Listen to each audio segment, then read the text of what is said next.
Bonjour, aujourd'hui l'association Avalouk-Labennec va vous présenter la greffe à l'anglaise.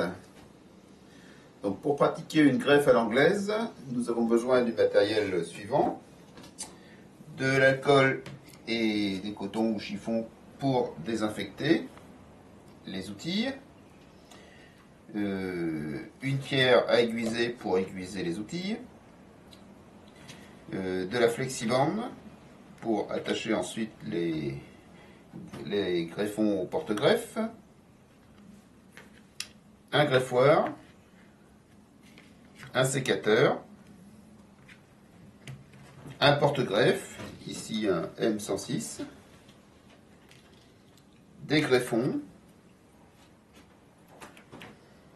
et enfin les étiquettes et un crayon pour noter la variété qui aura été greffée et de la cire pour appliquer sur la greffe. Alors les greffons ont été prélevés au mois de janvier. Donc ce sont les extrémités des pouces de l'année sur les premiers. Elles ont été ensuite étiquetées et mises en jauge au nord dans de la terre ou du sable léger. Et ensuite on va les utiliser 1 ou 2 mois après pour pratiquer la greffe.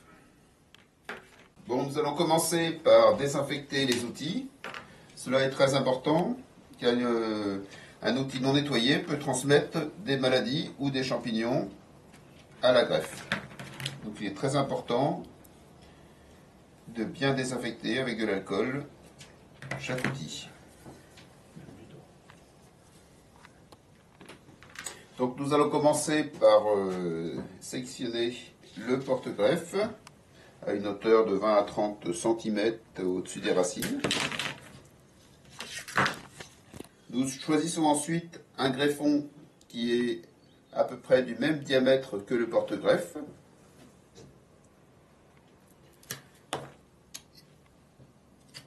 Nous allons prélever dessus un segment comportant 3 yeux.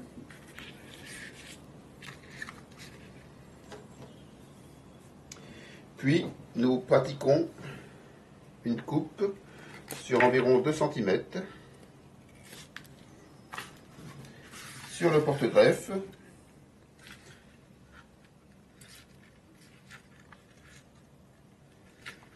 Puis nous pratiquons la même coupe sur le greffon.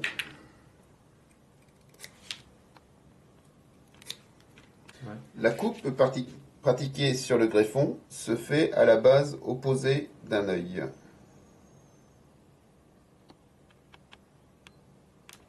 Nous allons maintenant ajuster les 2 morceaux de manière à ce que les écorces se touchent, ce qui va permettre aux cellules indifférenciées se trouvant dessous de fusionner par la suite, donnant ainsi la greffe. Nous attachons les segments avec une flexibande.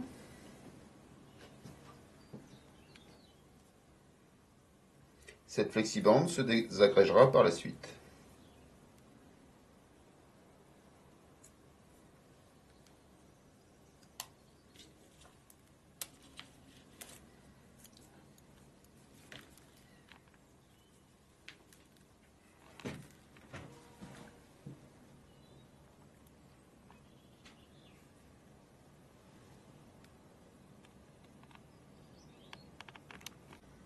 Nous allons donc maintenant couper l'extrémité pour ne garder que 3 yeux.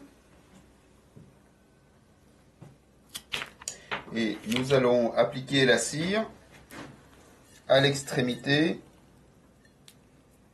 et tout autour de la greffe, afin de bien étanchéifier la partie greffée. Cela évitera le dessèchement et l'introduction de maladies. La cire contient un fongicide qui évitera que des champignons se glissent dans la greffe. La cire ne doit pas être trop chaude. La température doit être autour de 70 degrés environ. Il ne nous reste plus qu'à réaliser l'étiquette sur laquelle nous allons marquer le nom du porte-greffe, le nom du greffon, la variété du greffon, la date de greffe, et nous allons attacher cette étiquette sur notre porte-greffe greffé.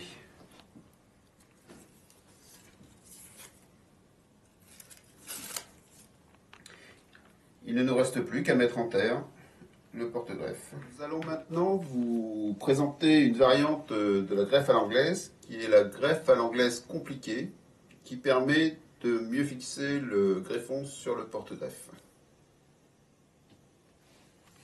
Nous désinfectons donc les outils, comme avant chaque manipulation, c'est très important.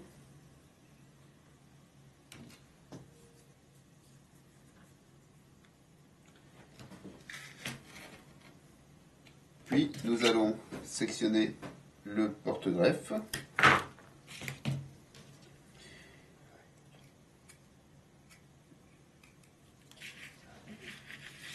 Et pratiquer une fente sur environ toujours 2 cm. Nous pratiquons le même biseau sur le greffon.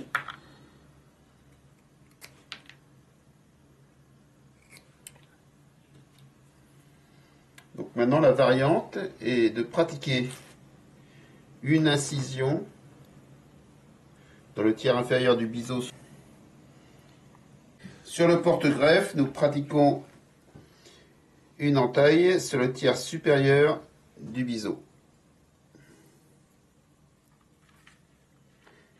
Comme ça, les deux morceaux vont pouvoir s'ajuster.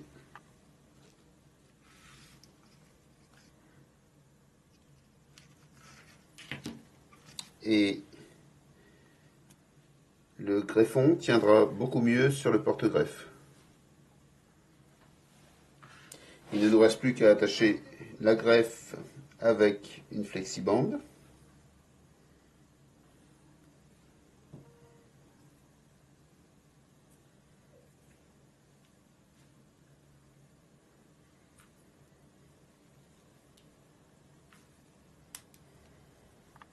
Et la greffe est terminée.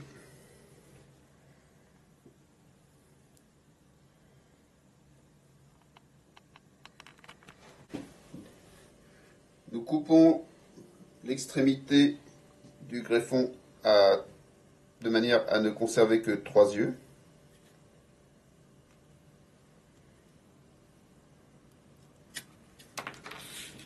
Et nous allons maintenant enduire l'extrémité de cire ainsi que toute la partie greffée, de manière à bien étanchéifier la greffe. Nous fixons l'étiquette sur le porte-greffe. Donc l'avantage de la greffe anglaise compliquée, c'est que le greffon sera beaucoup plus solidement fixé sur le porte-greffe.